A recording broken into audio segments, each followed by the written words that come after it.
அஸ்ஸலாமு அலைக்கும் சகோதர சகோதரிகளே. இன்னைக்கான பதிவில் நாம் பார்க்க போகிற விஷயம், நம்ம வாழ்க்கையில் ஏதேனும் ஒரு பெரும் துன்பமோ சோதனையோ வரும்போது நாம் அழுது அழுது அல்லாஹ்விடம் துவா செய்வோம் இல்லையா? ஆனால் ஏன் என் துவா இன்னுமே கபூலாகலை அப்படிங்கிற ஒரு கேள்வி பல நேரங்களில் நம்ம மைண்டுக்குள்ளே வந்துட்டே இருக்கும். கஷ்ட காலங்கள்லையும் நம்முடைய துவாக்கள் உடனே ஏற்றுக்கொள்ளப்படணும்,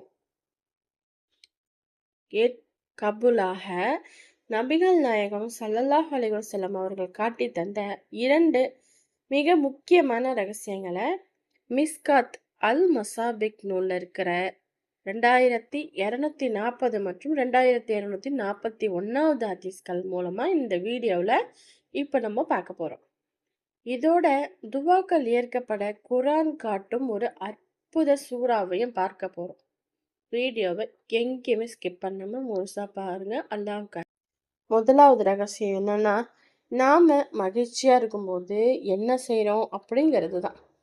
அபூ ஹுரைரா அறிவிக்கிறார்கள், அல்லாஹ்வின் தூதர் ஸல்லல்லாஹு அலைஹி வஸல்லம் அவர்கள் கூறினார்கள், துன்பமான நேரங்கள்ல அல்லாஹ் தனக்கு பதிலளிக்க வேண்டும் என்று யார் விரும்புகிறாரோ அவர் இன்பமான நேரங்கள்லையும் அதிகமாக அல்லாஹ்வை பிரார்த்திக்கட்டும். சுபஹானல்லாஹ். நமக்கு ஒரு நோய், பண கஷ்டம் அல்லது மனக்கவலை வரும்போது மட்டும்தான் நம் அல்லாஹ்வை தேடுறோமா?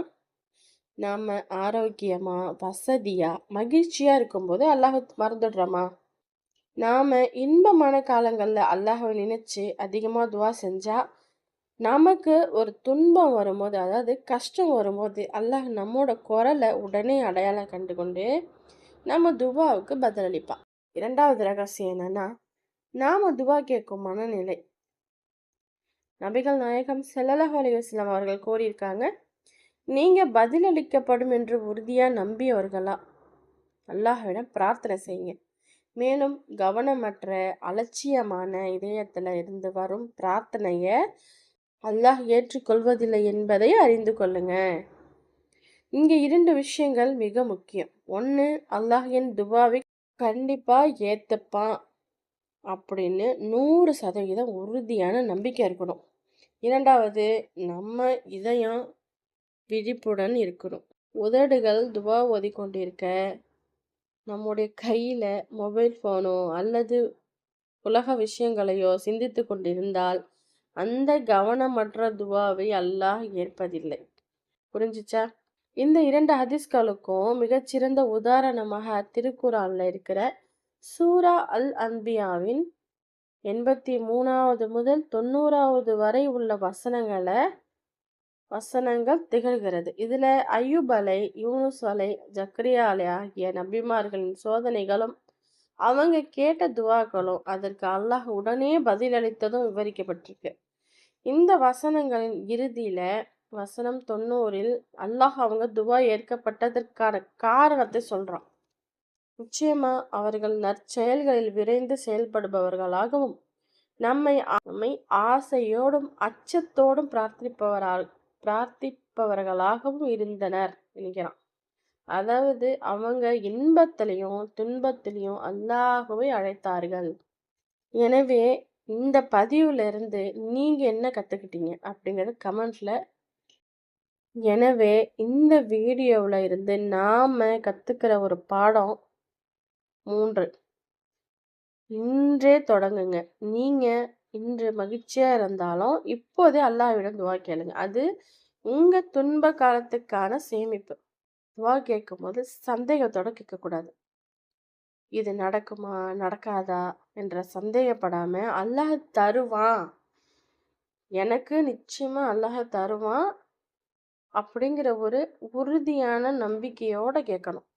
3வது, துவா கேட்கும் சில நிமிடங்களாவது உலகத்தை மறந்து அல்லாஹோட மட்டும் பேசுங்க. அல்லாஹ் கிட்ட மற்ற மனுஷங்க கிட்ட பேசி உங்க உணர்வுகளையோ உங்க உள்ளத்துல இருக்கிறதையோ கண்டிப்பா யாருமே தெரிஞ்சுக்க போறது கிடையாது, புரிஞ்சுக்க போறதும் கிடையாது.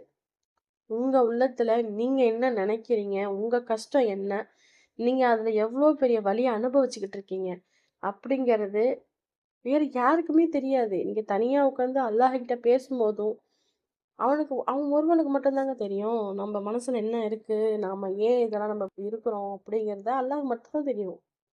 அப்படிங்கிறப்ப ஒரு கொஞ்ச நேரம் ஒரு ஒரு 5 நிமிஷம் ஒதுக்கி அல்லாஹ்கிட்ட, யா அல்லாஹ் என்னுடைய கஷ்டம் இப்படி இருக்கு. நான் இப்படி இருக்கேன். நான் ஏன் இப்படி இருக்கிறேன்? எனக்கு இந்த கஷ்டத்தெல்லாம் நீ என்கிட்டேருந்து எடுத்துரு. அப்படிங்கிற ஒரு துவா கேட்டுட்டு பாருங்களேன். நிச்சயமா அல்லாஹ் வந்து அதுக்கு ஒரு ஏன்னா அவனால தான் தீர்க்க முடியுங்கிற ஒரு நம்பிக்கையோட கேட்கணும். அவன் மட்டும் தாங்க உங்களுக்கு உதவுவான். வேற யாருமே உதவ மாட்டாங்க. அவனால மட்டும் தான் உங்க கஷ்டங்கள சரி பண்ண முடியும். உண்மையாதான். ஏன்னா நாம சின்ன சின்ன விஷயங்கள்லேருந்தே நம்ம கவனிச்சிருக்கலாம்.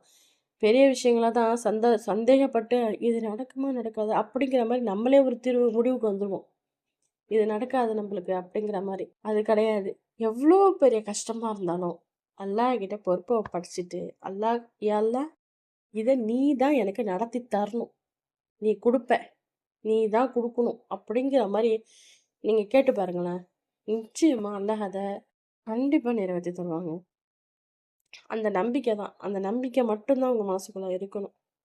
அல்ஹம்துலில்லாஹ். என் அன்பானவர்களே, அல்லாஹ் நம் எல்லாரையும் இன்பத்திலும், துன்பத்திலும் அவனை நினைவு கூரும் நல்லடியார்களாக ஆக்குவானாக.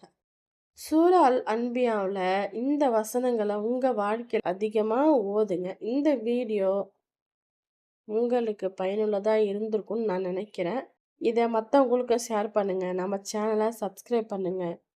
மறக்காம கமெண்ட் பாக்ஸ்ல நீங்க எப்படி துவா செய்வீங்க? உறுதியோட துவா செய்வீங்களா? இல்ல மொபைல் ஃபோன் பார்த்துட்டே துவா செய்வீங்களா? அப்படிங்கிறத எனக்கு கமெண்ட்ல சொல்லுங்க. ரைட். அஸ்ஸலாமு அலைக்கும் வரஹ்மத்துல்லாஹி வபரகாத்துஹு.